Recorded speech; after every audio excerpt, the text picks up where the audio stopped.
Please welcome Founding Chair, Caribbean Energy Chamber, and Board Director, Atlantic Council, Melanie Chen.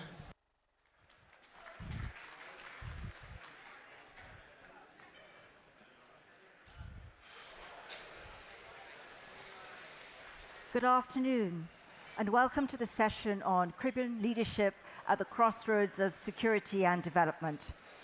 The Caribbean is geographically at the crossroads of important transit routes from North and South America and Europe. The Caribbean also has an energy paradox. On one hand, there are southern Caribbean countries like Suriname, which are prolific in oil and gas resources. And on the other side, we have island member states which have some of the highest energy prices globally. However, these Caribbean SIDS have punched above their weight in financial innovation to improve resilience, especially Barbados. This is the first time we have Caribbean leadership at the Global Energy Forum, and I'm very pleased to introduce His Excellency Kerrie Symmonds, Minister of Energy, Business Development and Commerce, and Senior Minister coordinating the productive sector of Barbados, who will speak first. He'll be followed by His Excellency Patrick Brunings, Minister of Oil, Gas and Environment of the Republic of Suriname. Please give them a warm welcome.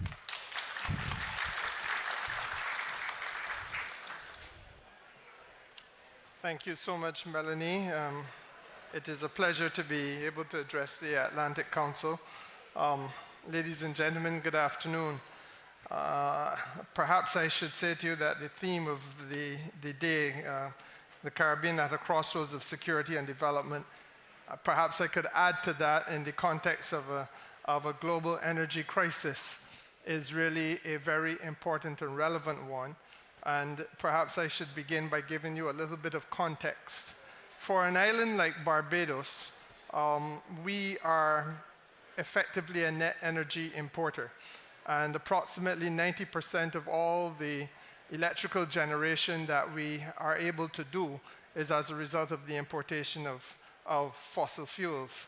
The vagaries of the international market therefore mean that we are subjected to what you might call the slings and arrows of outrageous fortune. And as there may be crises in the Persian Gulf, or even, for argument's sake, in recent times in the Ukraine, the consequences for our importation bill were astronomical. And again, let me just give you a little bit of context.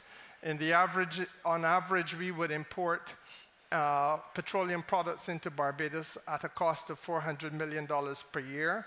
And when the Ukraine war started and there was the disruption of supply, we were at a stage where for a year or two, we were spending $1.3 billion United States currency. And so therefore, you get an understanding of the way in which the ability to plan your economy and contain cost of living, etc., can be negatively affected. So this is not just an energy issue, but it is in fact a very structural barrier to development, and we face high and volatile energy costs directly as a result of the circumstances relating to our need to import, and they in turn erode our competitiveness, our vital economic engines, from our tourism through to our hospitality, through to our shipping ports, emerging efforts in industry and digital and financial services, etc. So that for us, energy security is not a theoretical milestone, but it is in effect a matter of economic survival. Let me pause there to make another point abundantly clear. We are not, and I am not certainly making a case for the region to be seen as a charitable case. The reality is that the region of the Caribbean is a high-value, high-return market, potentially, and it is characterized by extremely high energy cost, on average from 29 cents to 40 cents per kilowatt hour, as compared to an average of 15 cents per kilowatt hour here in the United States of America.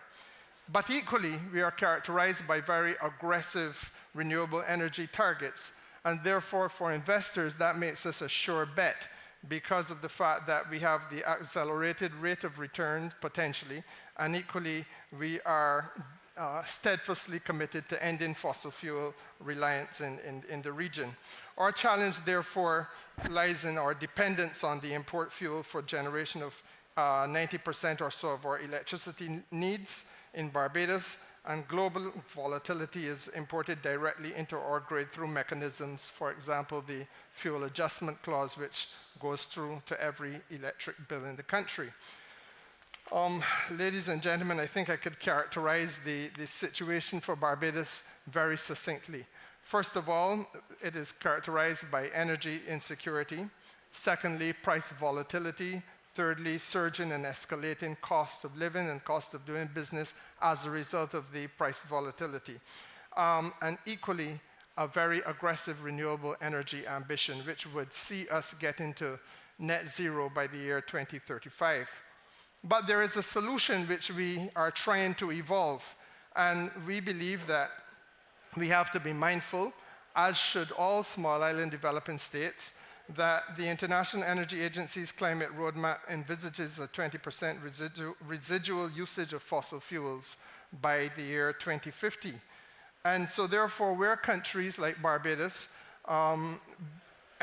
identify prospectivity with regard to hydrocarbons, the opportunity exists between now and 2050 to exploit and explore those hydrocarbons in the context of being able to finance our way to the renewable energy commitments which we have made.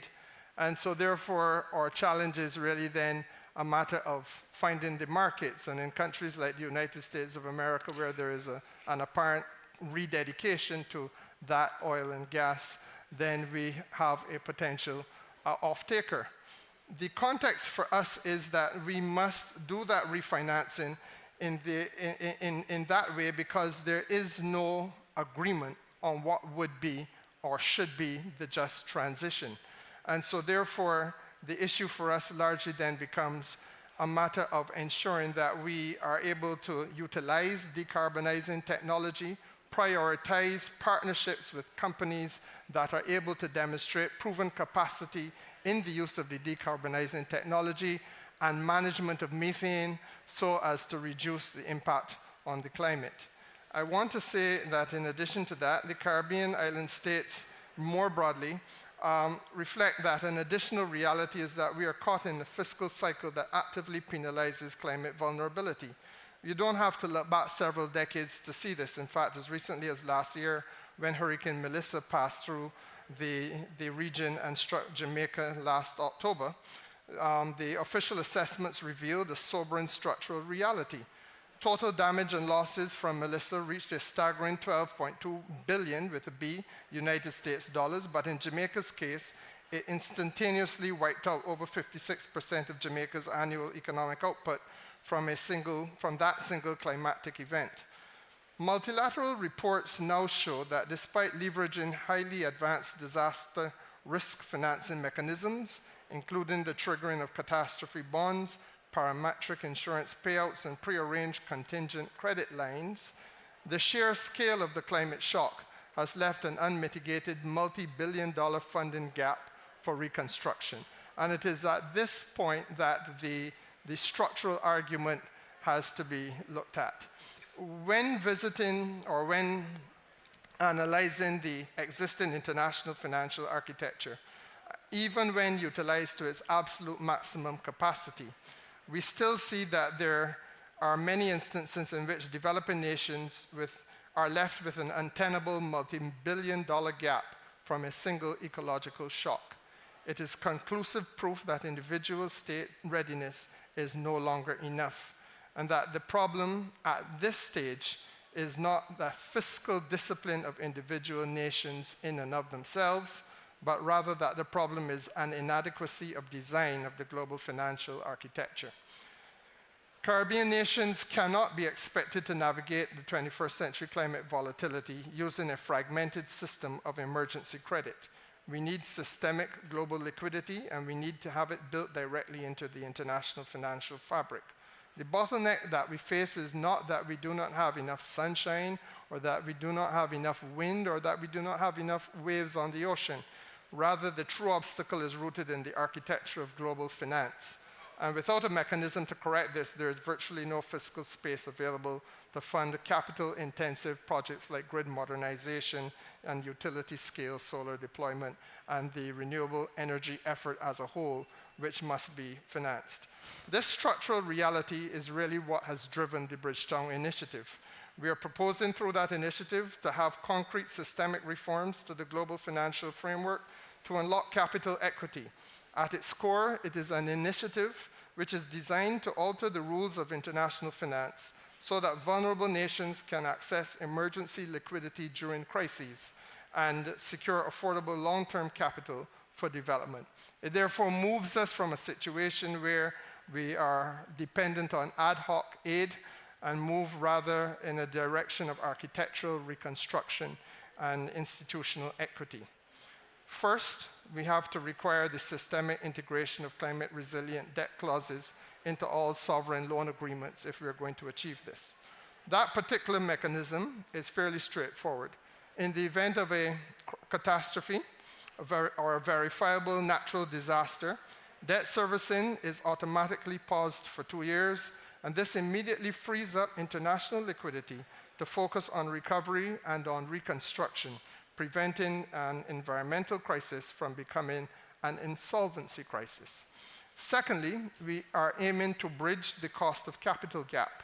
And in doing so, we need multilateral development banks to scale up third-party risk guarantees and also to scale up blended finance structures and foreign exchange hedging mechanisms.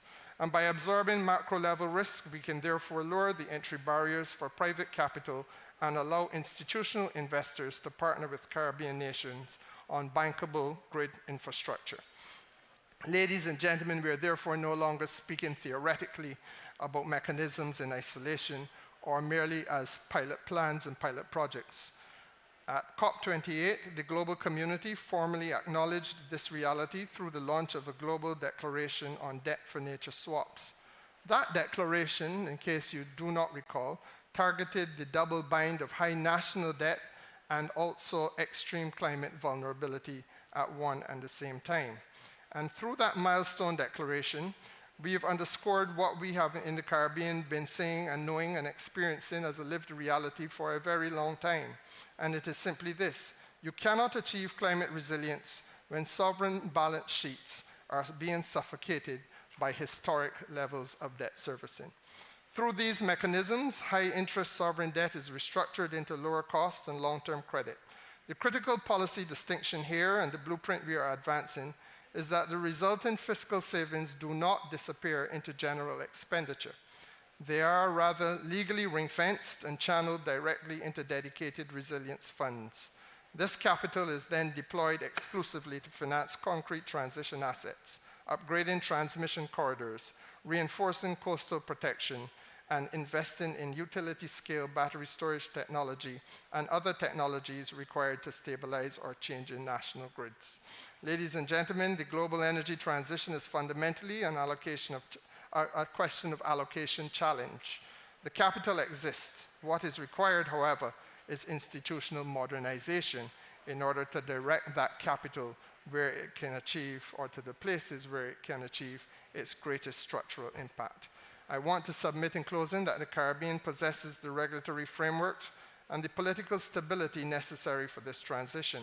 And we want to use this opportunity to invite the global energy and financial communities to engage with us and to partner with us, not as passive observers, but rather as active partners in the effort to re-engineer the economics of energy resilience. Thank you so much. Thank you.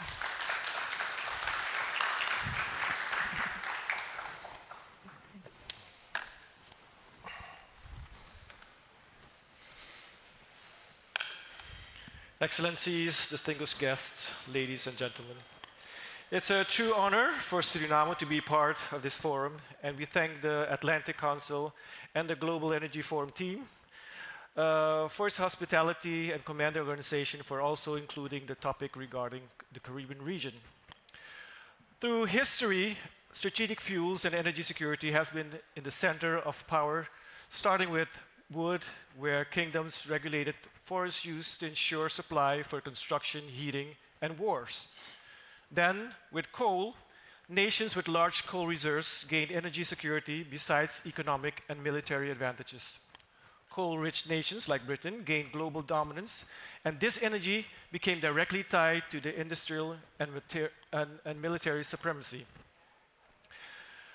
The first commercial oil discovery back in AD 59 in Pennsylvania marked the birth of the modern petroleum industry, making this new energy cheap, affordable, and accessible. Oil surpassed coal as a strategic fuel, especially for merchandising, mechanized warfare, and automobiles.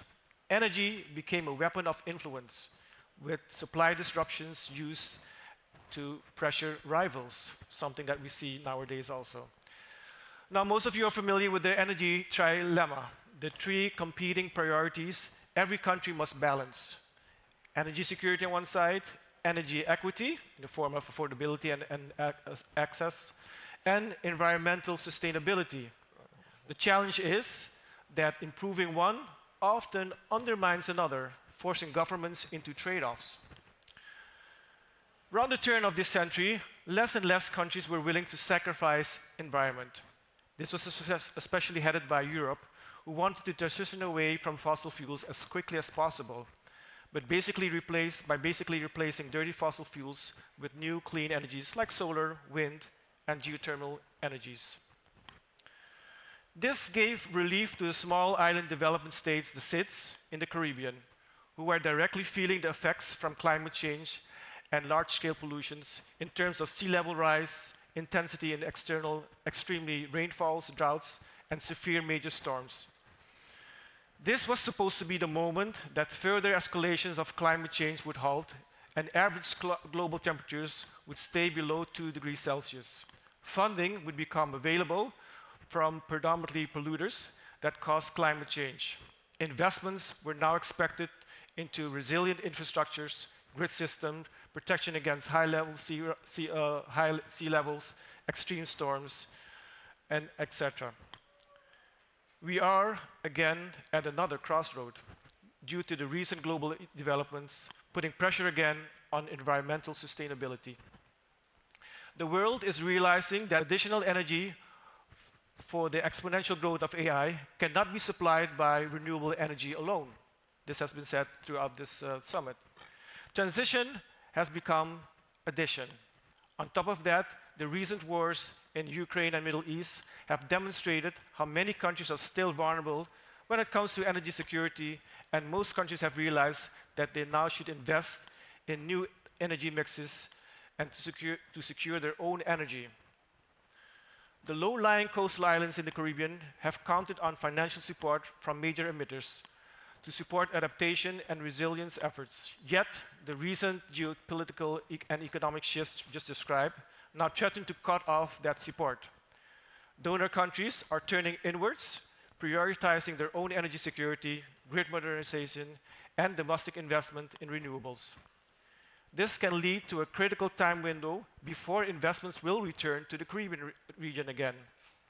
In effect, the Caribbean region faces a tightening trilemma: rising climate impacts, shrinking adaptation finance, and a global energy system under pressure, all converging at the moment when resilience is most urgent needed. And then there are oil-producing countries in the Caribbean region, namely Trinidad, Guyana, and Suriname. And Suriname is that strange country located on the north coast of South America. Suriname is one of the only 3 countries in the world where Dutch is the official language, but even more important, Suriname is one of the only 3 countries in the world that is carbon negative. This is due to the almost 93% coverage of pristine rainforest and an equal percentage of mangrove coverage along the coast. In 2 years' time, Suriname will be also one of the 3 countries in the Caribbean to produce significant amounts of oil, banking on a number of offshore discoveries starting back in 2019. Onshore production will soar from 16,000 barrels oil per day to 220,000 barrels oil per day by 2028, up to 400 of even a half million barrels oil per day in 2031. Gas will reach a production of 150 million cubic feet per day by 2030. This is huge for a country with a population of only 600,000 people. Suriname, Guyana, and Trinidad can and should work out with other Caribbean countries how to resolve this critical time window that was described and how to go about. Collaboration should result in delivering cheap oil and gas to the non-oil producing 6 countries during this critical time window, and pre-financing in technologies for these countries to become energy sufficient. This will not be based on charity, but on strong collaborations and partnerships. The Caribbean region should work as one where each country can contribute in its own special way. Suriname has taken the position that although we will continue to develop our rich offshore hydrocarbon resources, we will maintain our negative carbon sink and thus continue to contribute to the world in fighting climate change. Not many countries can say this. Maintaining this negative status will require investments, and we will do so by making use of trading our high-value carbon credits, our ITMOs, and using the oil and gas revenues. These revenues will also be used to create a new Suriname and invest in poverty reduction, new education systems, new green industries to develop a diversified economy, and a lean and mean government. We will call this Suriname a Suriname 3.0, a strong Suriname that can support the region and become energy self-sufficient. In the transition towards a Suriname 3.0, gas will be extremely important, since gas can be regarded as a transition fuel and even as a destination fuel, and will be the backbone of the energy mixes for many countries around the world. This gas can buy Suriname and the region time while developing new clean energies to basically fill in this critical time window. For that reason, there's heavy focus on gas exploration from the government. Almost 50% of the offshore acreage of Suriname is still available, is still open, and we call this the open acreage. Last year in November, Suriname has stepped away from the traditional bid rounds and launched an open door offering in the open acreage where any company can submit a bid over an area with associated work program. Counter proposals over that exact area can be submitted, where the original submitter has the right of first refusal. With gas, Suriname and the region can become the safe haven of a reliable supplier of energy for the region and even to the world, since gas, again, will be the backbone for many countries in the energy mix. To conclude, Suriname will also looking forward and inwards, the decision will be made this summer which renewables Suriname will invest, looking at solar, wind turbines, but also into hydro turbines, since we have a constant east-west Gulf Stream. Geothermal and small modular reactors are also of interest, and this is why we need collaborations and partnerships. Suriname will also look into more out-of-the-box technologies like white hydrogen, sort of so-called geological hydrogen, and even helium-3 occurrences in our basin. And this is more in the onshore, where in the old shield. Suriname stands committed in being a carbon-negative nation with vast forests and mangroves, an emerging oil and gas producer with regional significance, a country committed to balancing energy security, equity, and sustainability. This is Suriname's pledge. This is embedded in the Suriname 3.0 plan, a plan to become a strong, sustainable Suriname that can support the region. Together, we can ensure that energy security is not achieved at the expense of environmental sustainability, but in harmony with it. This is Suriname's invitation to the Caribbean community, the audience sitting in this room, and the world to join us in building a resilient energy future. Thank you.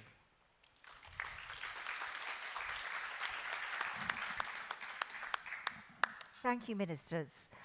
You've both spoken about the current situation of the Caribbean and the Caribbean SIDS, which is that they have quite difficult trade and operating environments, especially in the recent months with the Middle Eastern conflict.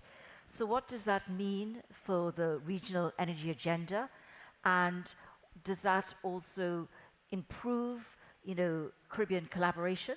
And how can we do that? Please, Minister Symmonds first. Well, first of all, let me say that the consequences of the trade situation now with respect to traditional fossil fuels has been a significant disruption. In the context of inflation, we are genuinely feeling the pinch. The National Energy Company in Barbados is being used because it is through the National Energy Company that we do our importation. So that is being used as the point at which we try to shield the consumer. But if I were to be candid with you, today the price at the pump should really be closer to $3 and maybe 70 cents for a gallon of gas. Sorry, $4.70 for a gallon of gas, and we are today paying $4.01. So that for every vehicle on the road, there is a subsidy being applied. And obviously that cannot continue indefinitely. So that becomes a major difficulty. I think the other lesson to be learned from it is that it hastens the need for us to turn away from this reliance on the importation of fossil fuel and to accelerate our renewable energy effort. Obviously, that is not going to be the immediate solution for the problem that we now face. But as we go forward, I think that it is necessary for us to have more electric vehicles, for example, on the road. It is necessary for us to be able to fuel our businesses, etc., via the renewable energy effort. Simply because for an island like Barbados, we genuinely at this point have not gotten the resources other than to be able to import them. Let me say that recently, and I think last week I would have made the announcement, we have indicated to the world that we have some significant prospectivity. But again, it is going to take a little bit of time for that to be developed. And even as we develop it, we maintain a posture that it is really the natural gas which is our primary interest, because that is the cleanest of the hydrocarbons, and that is the bridge that will take us into the new generation of electrical supply. But there are other countries in the world who may want to have other things, and we'd be happy to provide if that is where they wish to go. But we remain very committed to the fact that for domestic purposes, we have to curb the inflation. We have to curb the peaks and troughs, which make it impossible to plan any economy of our size. And equally, we have to give ourselves a little bit of energy independence by way of doing the exploration of the prospectivity which we may have. Great. Minister Brunings, so what's changed for Suriname, and does that affect the regional energy, and what do you think about more collaboration among the Caribbean? Yeah, so we are slightly in similar situation, of course, as a small country. We are reliant on some import of our energy, but we're also an exporter, and we produce our own fuels and energy. So in that term, we also have a net benefit from the whole situation. So that balances out, and of course, we have to subsidize our domestic energy, but we're in a slightly better position. And of course, we are looking towards our first development offshore, but that is not now, it's only in 2028. But it's, in that sense, we are on our path to become really energy sufficient, self-sufficient, for just this reason, to be very to secure our own energy. So we're on the right path, but it's only how do we survive, this period. And our biggest hope is that this will not drag on, because we expect that pretty soon, all the strategic reserves will run dry. And then we will really have to deal with extremely high prices. And for small countries like ours, it will be extremely challenging. So let's circle back. So because we're small countries, is there benefits in us trying to collaborate together? How can we do it? I would say yes, and I think I could itemize the areas. The first area of collaboration perhaps should be our ability to make sure that those of us who have some energy capacity in the context of drilling offshore and so on, that we share. And you and I come from the region, and we know that there are there are some mysteries in our region. We've long had petro giants in the region, but I don't think collectively we've learned a lot because we haven't shared a lot. Sharing of knowledge. Collaboration is important. Secondly, I think sharing in the context of our procurement effort, especially in the renewable energy effort, I think it is vitally important. We simply bring costs down by going to scale.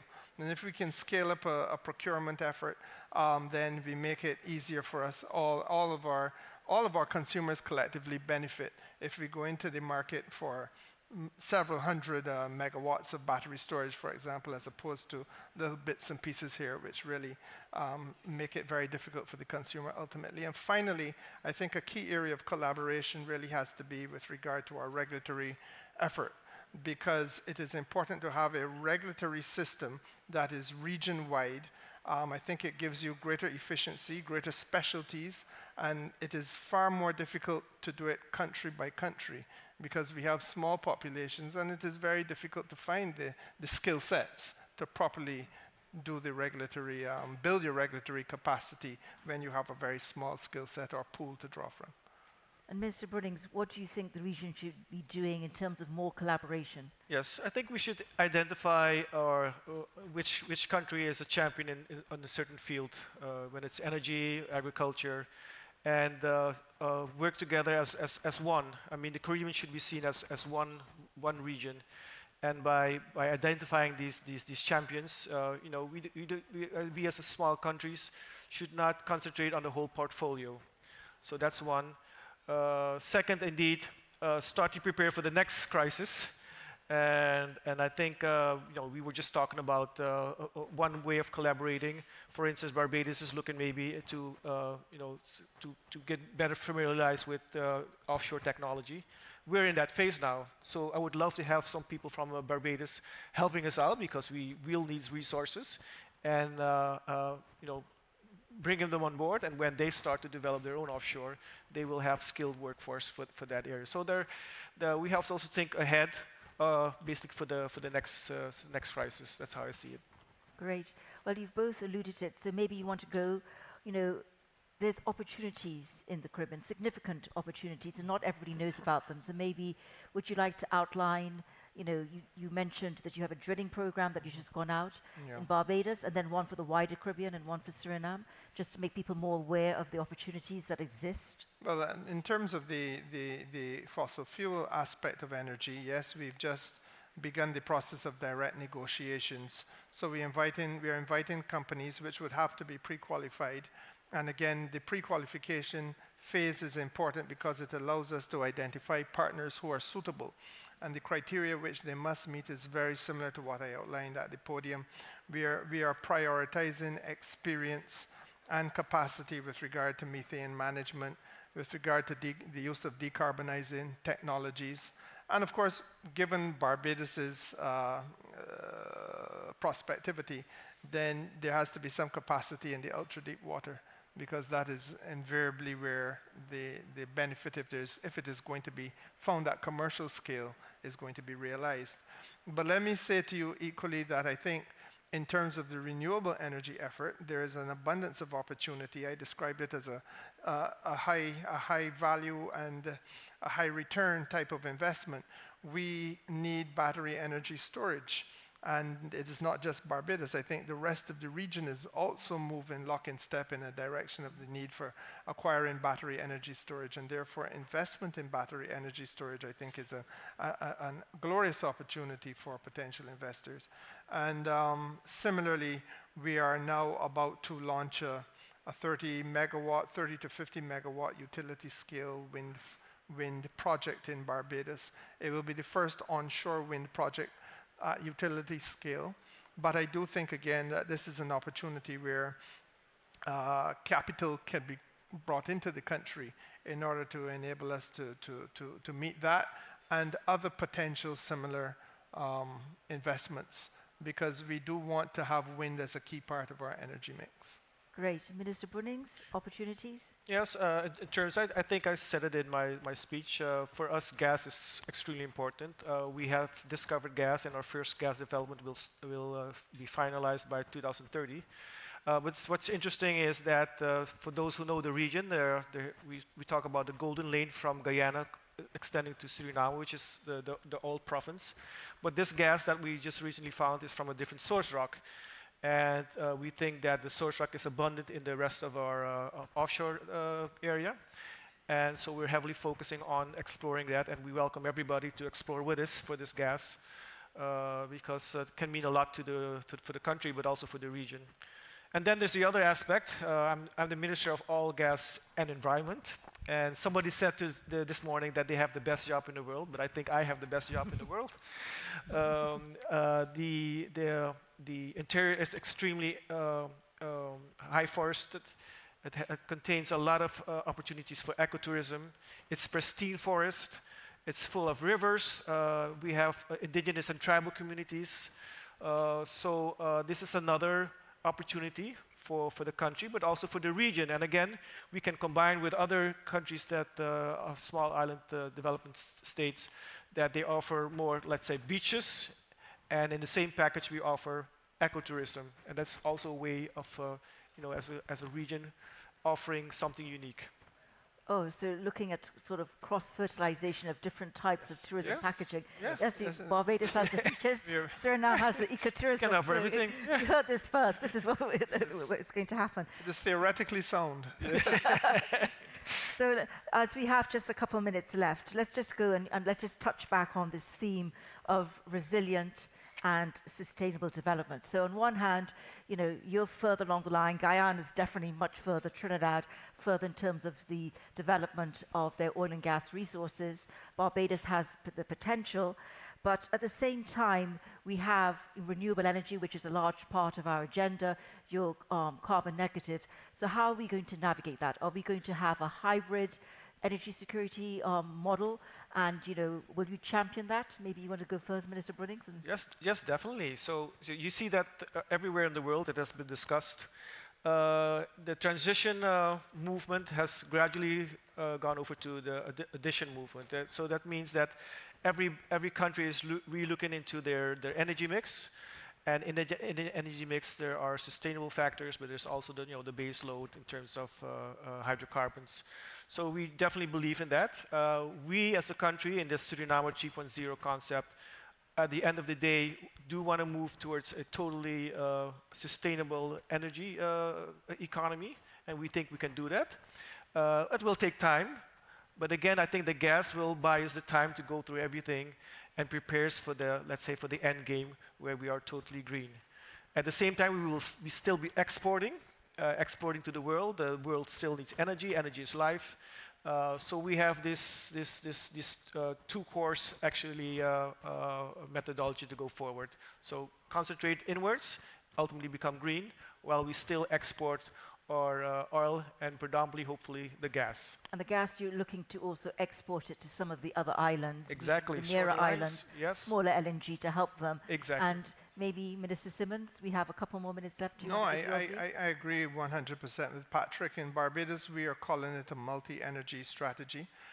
We remain firmly committed to the stewardship of the environment, the protection of the climate. But at the same time, there is a reality that if you are sitting on a prospectivity that can enable you to finance your way to some of these very expensive technologies, and may I say, the wind project I just alluded to is likely to cost multiple hundreds of millions of dollars. The fact of the matter is that it is very difficult to finance it without using this type of approach. And so therefore, what we would want to do is to be able to continue our commitment towards the greening of the country domestically, but equally put ourselves in a position where, especially if we can locate natural gas, use natural gas as that bridging fuel that takes us to the next destination. And that is perhaps the cleanest way of going about the transition. Well, ministers, I think we're slowly out of time, but let me summarize what I think you've come out at, is that the Caribbean is at the crossroads of security and development. We have the Southern Caribbean, which does have a large natural hydrocarbon potential, and we want to see how that coexists with our renewable strategy to make the region more resilient. And it sounds like Suriname definitely already has that because you have incumbent hydro. Barbados is on the other side, has renewables, and potentially will have maybe some hydrocarbon resources. And so we're looking for an energy security strategy that marries both together to make our region much more resilient and secure. But we thank you both for your time because you're very busy, and we look forward to seeing how the collaboration works together, especially on the tourism, and we look forward to looking at developing this master plan on energy security. Thank you very much. Thank you, Melanie. Thank you. Thank you.